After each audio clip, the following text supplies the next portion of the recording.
నుండి మత్తయి సువార్త 10వ అధ్యాయము 16వ వచనాన్ని చదువుకుందాము. పరిశుద్ధ లేఖన భాగం నుండి మత్తయి సువార్త 10వ అధ్యాయము 16వ వచనాన్ని చదువుకుందాము. ఇదిగో తోడేళ్ల మధ్యకు గొర్రెలను పంపినట్లు నేను మిమ్మును పంపుచున్నాను. కనుక పాముల వలె వివేకులను, పావురముల వలె నిష్కపటులనై ఉండుడి. మనుష్యులను గూర్చి జాగ్రత్త పడుడి. అమ్మా చదువు. వారు మిమ్మును మహాసభలకు అప్పగించి సమాజ మందిరములలో మిమ్మును కొరడాలతో కొట్టింతురు. చాలమ్మా. ఇక్కడ మనం చదువుకున్న ఈ వాక్య భాగములో ప్రభు అయిన యేసుక్రీస్తు ఆయన శిష్యులైన వారికి తెలియచేస్తున్న మాటలు ఇవి. ఏమని తెలియచేస్తూ ఉన్నాడంటే, మనుష్యులను గూర్చి జాగ్రత్త పడండి. ఎవరిని గురించి జాగ్రత్త పడాలి? మనుష్యులను గూర్చి. మరి మనం అనొచ్చు, అయ్యగారు మేము మనుషులమే కదండి అని అనొచ్చు. మనము మనుషులమే, అందరూ మనుషులే. అయితే మరి మనుషులను గురించి జాగ్రత్త పడండి అని ఎందుకు చెప్పాడంటే, ఎవరైతే ప్రభు అయిన యేసుక్రీస్తును సొంత రక్షకునిగా అంగీకరించి ఆయనను దేవునిగా గుర్తించి ప్రభు అయిన యేసుక్రీస్తు నామంలో బాప్తిస్మం తీసుకుంటారో వాళ్ళందరూ కూడా సహోదరులుగా పిలువబడ్డారు. అందుకే మరి పరిశుద్ధ లేఖన భాగమైనటువంటి మరి అపోస్తలుడైన పౌలు రాసిన పత్రికలు చదివినప్పుడు, మరి ఆయా పత్రికల్లో చూసినప్పుడు నా సహోదరులారా అని చెప్పి మాట్లాడుతూ ఉంటాడు. అంటే ప్రార్థన చేసుకునే మనమందరం కూడా దేవుని నమ్ముకున్న మనం ఎవరమే? సహోదరులము. అంటే సహోదరులు అంటే ఎవరండి? సహోదరులు అంటే అక్క, చెల్లెండ్రు, అన్న, తమ్ములు. అందుకని మరి ఎక్కడ చూసినా కానీ దేవుని సేవకుడిని ఏమని పిలుస్తారో తెలుసా? మరి టౌన్ ఏరియాస్కి వెళ్తే బ్రదర్ అని పిలుస్తారు. వాళ్ళ చిన్నోళ్ళైనా ముసలోళ్ళైనా సరే బ్రదర్ అని పిలుస్తారు. అంటే బైబిల్ ఏం చెప్తూ ఉందంటే, మనమందరం కూడా సహోదరులమని చెబుతూ ఉన్నారు. కనుక మరి మనుషులు అంటే లోకములో కుయుక్తితో బ్రతికే వారిని, లోకాన్ని అనుసరించి నడుచుకునే వారిని మనుష్యులు అని చెప్పి దేవుని వాక్యము తెలియచేస్తూ ఉంది. అయితే మరి దేవుని నమ్ముకున్న మీరు సహోదరులు, మీరు ఎలా ఉండాలంటే మనుష్యుల విషయంలో జాగ్రత్తగా ఉండాలి. బయటికి వెళ్ళినప్పుడు మీ యొక్క చూపులు పరిశుద్ధంగా ఉండాలి, మీ మాటలు పరిశుద్ధంగా ఉండాలి, మీ ఆలోచనలు పవిత్రమైనవిగా ఉండాలి. ఎందుకని అంటే మరి దేవుడు అంటాడు, లోకము మిమ్మల్ని ఏం చేస్తుంది? జాగ్రత్తగా గమనిస్తుంది.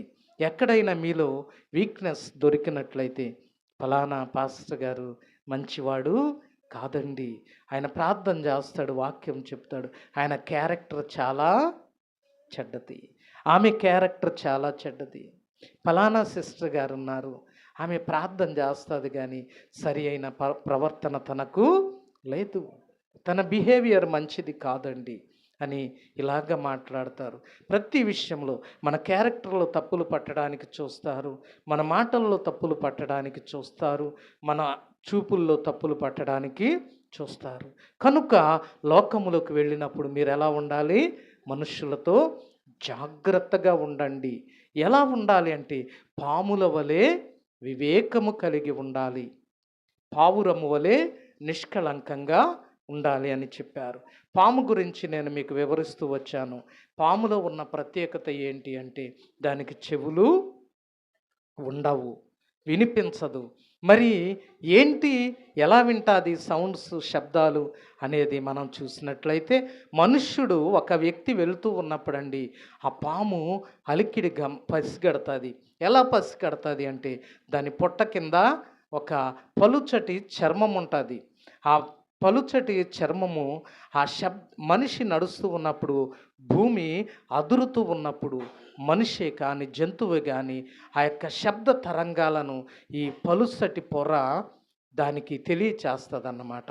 ఈ పలుసటి పొర ద్వారా ఆ శబ్ద తరంగాలను గమనించి ఆ పాము వెంటనే ప్రక్కకు తప్పుకుంటుంది. అంటే దానికి చెవులు లేనప్పటికీ, చెవులు లేవా అంటే చూడటానికి 2 హోల్స్ ఉంటాయి తల మీద. అవి చెవులుగా అనుకుంటాం, కానీ అవి చెవులు కానే కాదు. మరి మనకు 2 చెవులు ఉన్నాయి. కొంతమందికి మీరు గమనించండి, 2 చెవులు ఉంటాయి కానీ వినిపించదు. అయ్యో నాకు వినిపించట్లేదు. ఏమ్మా ఎందుకు వినిపించట్లేదు? నేనండి దురద పెడుతుందని చెవిని ఏం చేశాను, పుల్లతో తిప్పానండి, రక్తం వచ్చింది, చెవి వినిపించట్లేదు. అంటే ఏమైంది? ఆ చెవిలో ఆ శబ్ద తరంగాలను గమనించేటటువంటి పలుచటి పొర ఉంటుందండి. చెవిలో కూడా పలుచటి పొర ఉంటుంది.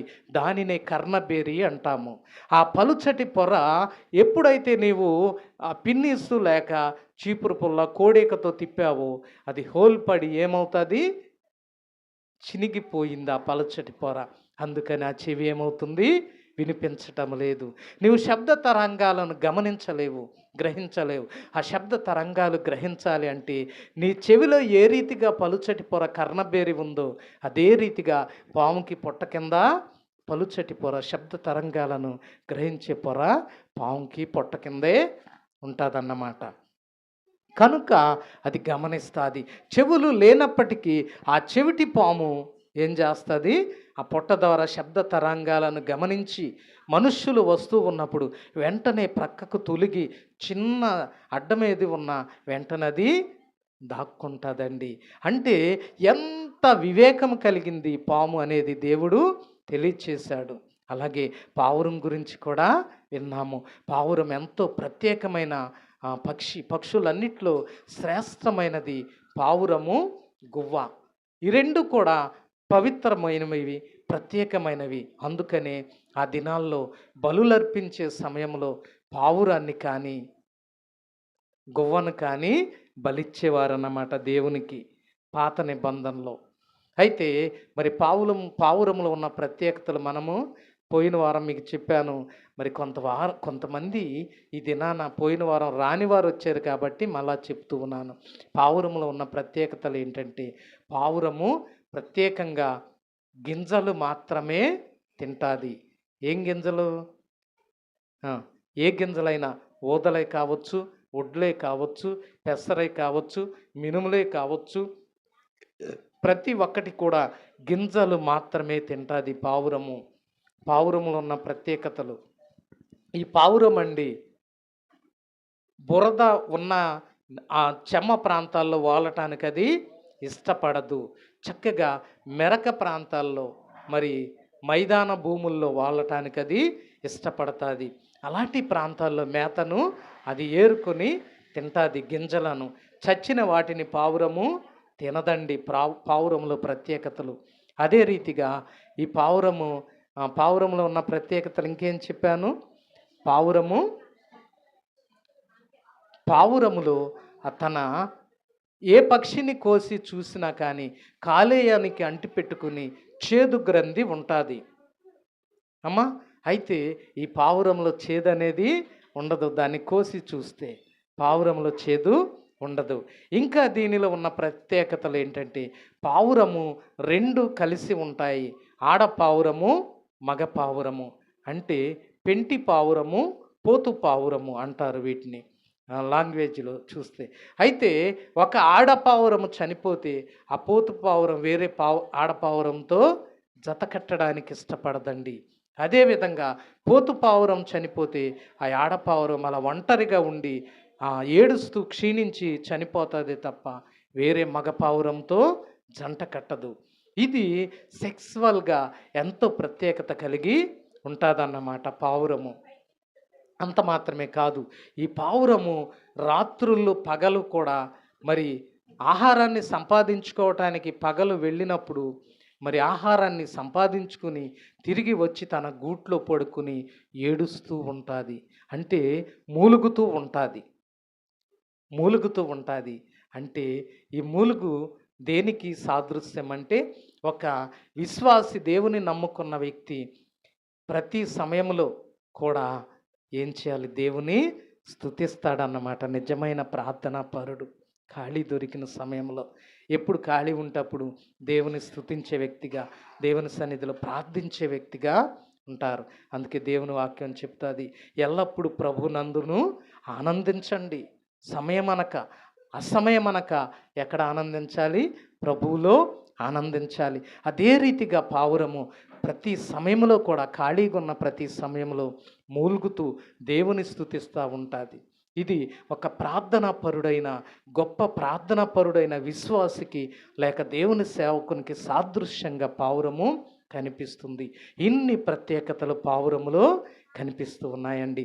అందుకని దేవుడు అంటాడు, పాముల వలె వివేకంగా తెలివిగా ఉండండి. చెవులు లేకపోయినా అది ఎంతో వివేకంగా ఉంటుంది. అలాగే పావురం కూడా ఎంతో ప్రత్యేకంగా ఉంటుంది. అలాగే మరి జలప్రళయం వచ్చి ప్రపంచమంతా మునిగిపోయినప్పుడు నోవాహు కాలంలో మరి కాకిని మొట్టమొదట మరి నోవాహు కాకిని బయటికి విడిచిపెట్టాడు. జలప్రళయం తగ్గిందో లేదో చూసి నాకు తెలియచేయి వచ్చి అని చెప్పి విడిచిపెట్టినప్పుడు ఆ కాకి వెళ్ళి సచ్చిన శవాలు తేలి ఆడుతూ ఉంటే వాటిని పొడుచుకొని ఆ శవాల మాంసం తింటూ ఉండిపోయిందండి. కాకి తిరిగి రాలేదు. అది పవిత్రమైన పక్షి కానే కాదు కాకి. అయితే అప్పుడు మరలా నోవాహు ఏం చేశాడు? పావురాన్ని విడిచిపెట్టాడు. పావురాన్ని విడిచిపెట్టి జలప్రళయం తగ్గిందో లేదో నువ్వు చూసిరా అని చెప్పి ఆ పావురాన్ని పంపించినప్పుడు ఆ పావురం బయటికి వెళ్ళి ఒలీవల చెట్టు చిగురించిన కొమ్మను తుంచి మరలా ఓడలోనికి తెచ్చి చూపించింది. అప్పుడు అది చూసి నోవాహు, ఆ జలప్రళయం తగ్గింది కాబట్టి ఈ చెట్టు మరలా చిగురించింది అని చెప్పి జలప్రళయం తగ్గిందని నోవాహు తెలుసుకున్నాడు. అంటే పావురము విశ్వాసము కలిగింది.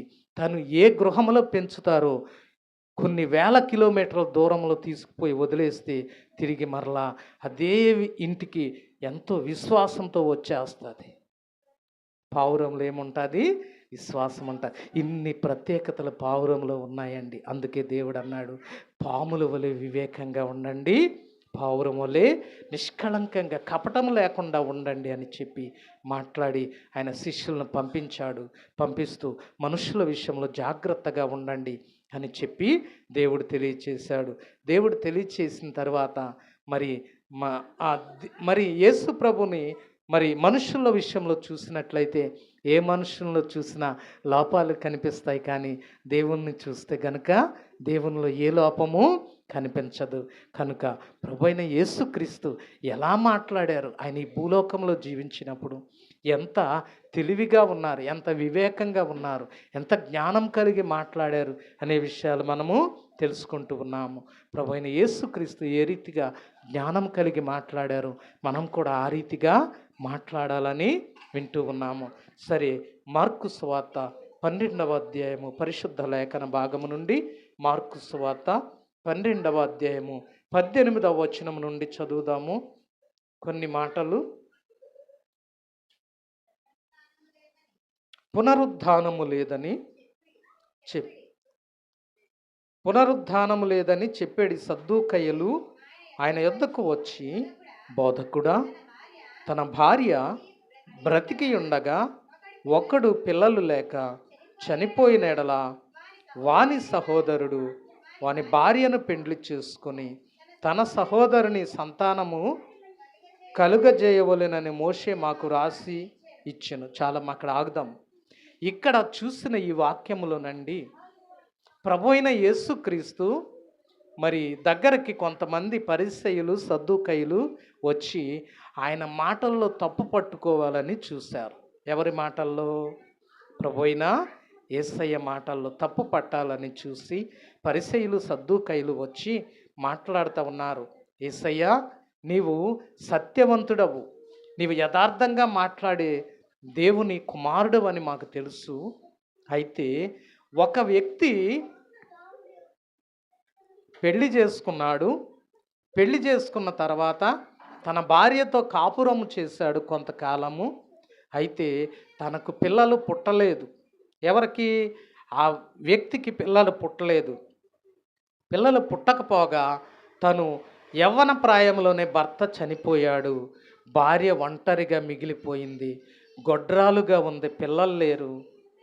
మరి ఆ యొక్క ఆ చనిపోయినటువంటి ఆ భర్తకు ఇంకా 6 సహోదరులు ఉన్నారు. ఎంతమంది ఉన్నారు?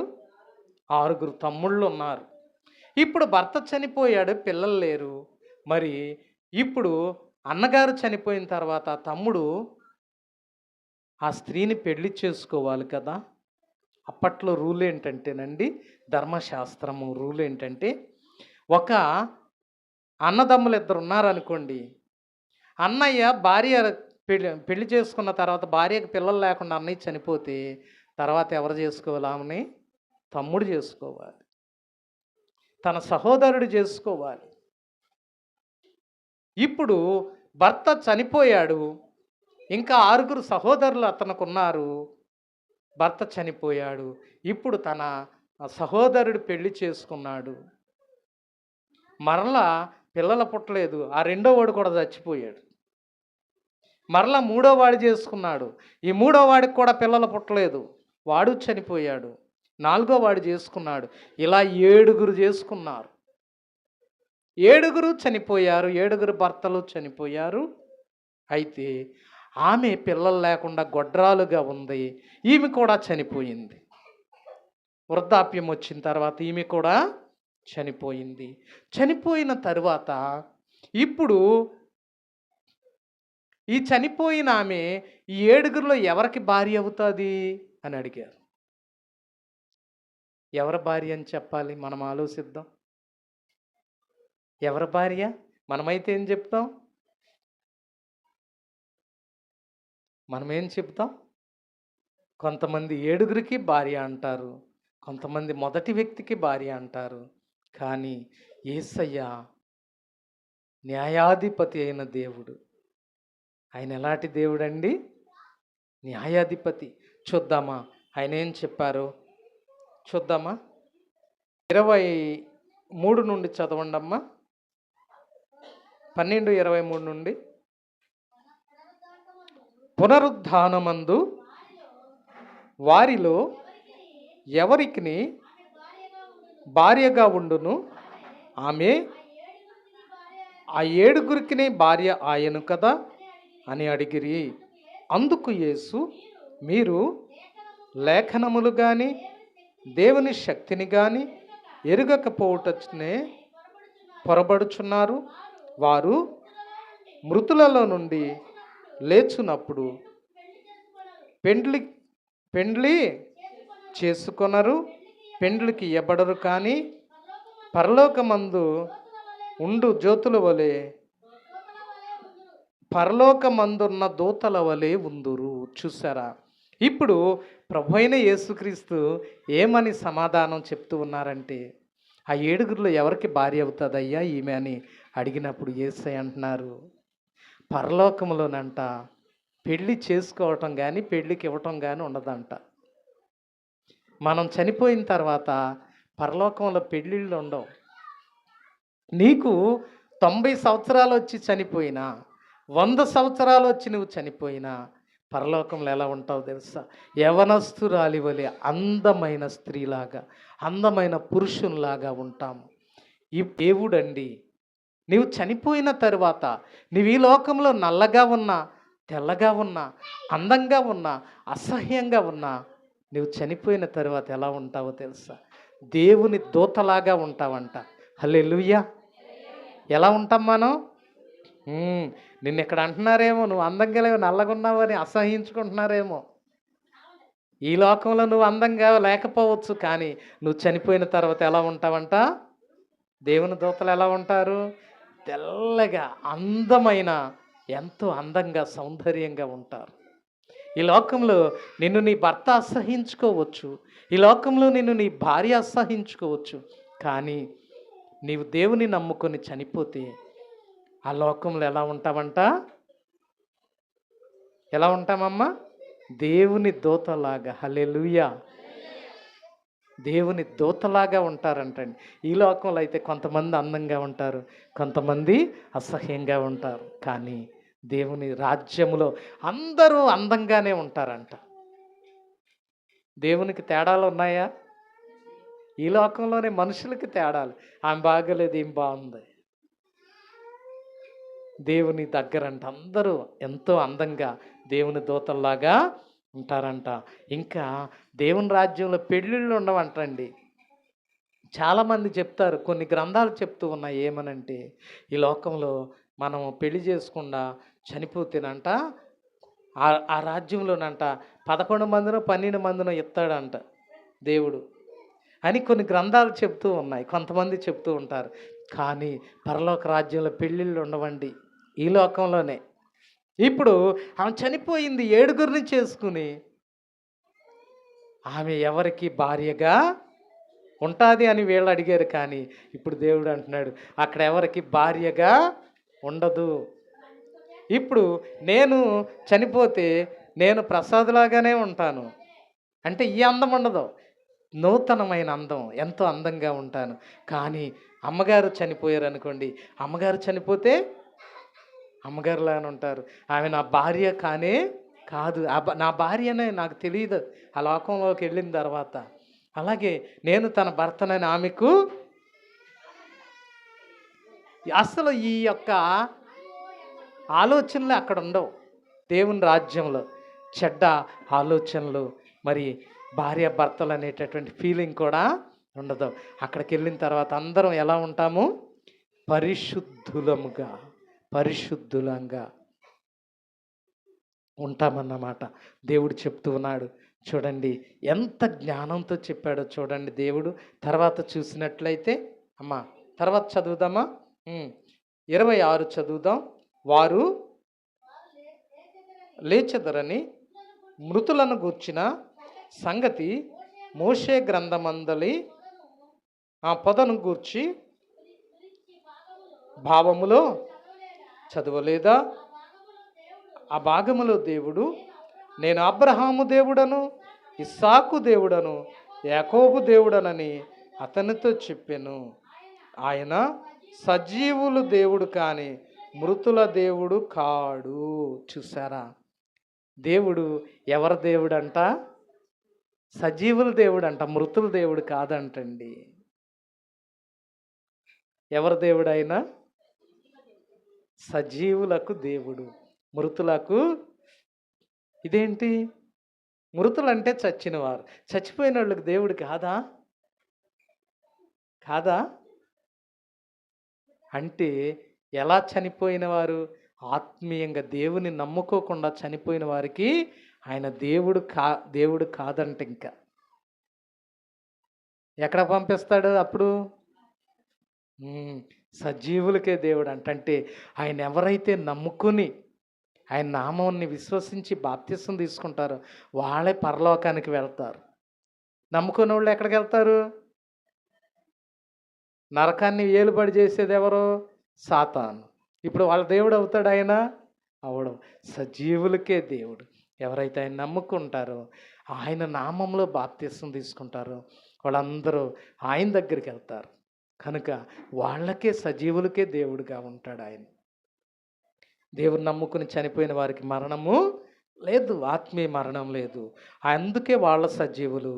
దేవుని నమ్ముకోకుండా చనిపోయిన వారందరూ మృతులు. బాప్తిసం తీసుకుని వారందరూ మృతులు. ఎవరికి దేవుడు అంట ఆయన?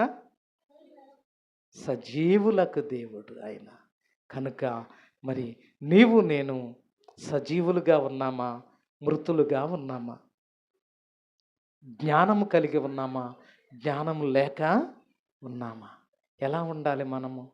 పాముల వలె వివేకం కలిగి ఉండమన్నాడు, పావురం వలె నిష్కలంకంగా ఉండమని చెప్పాడు. కనుక మనం ఎలా ఉన్నాం? వివేకం కలిగి ఉన్నావా? వివేకం కలిగి ఉంటే ఆ పరలోక రాజ్యాన్ని నీవు తప్పించుకోవటానికి చూస్తావు. అలాగే పావురం వలె నిష్కలంకంగా ఉంటే ఆ పాపం జోలికి నువ్వు పోనే పోవు. ఆ ఆడపావురం అంట, పోతుపావురం చనిపోతే వేరే పోతుపావురంతో జత కట్టదు. అలాగే పోతుపావురం కూడా, మగపావురం కూడా వేరే ఆడపావురంతో జత కట్టదు. తన బ్రతికినంతకాలం ఒంటరిగానే మిగిలిపోతుంది, తను చనిపోతుంది. పవిత్రమైన జీవితం కలిగి మనము ఉండాలి, పరిశుద్ధులంగా ఉండాలి, వివేకం కలిగి ఉండాలి. అలాగుండుటకు దేవుడు కృపనిచ్చి నడిపించును గాక. ఆమేన్.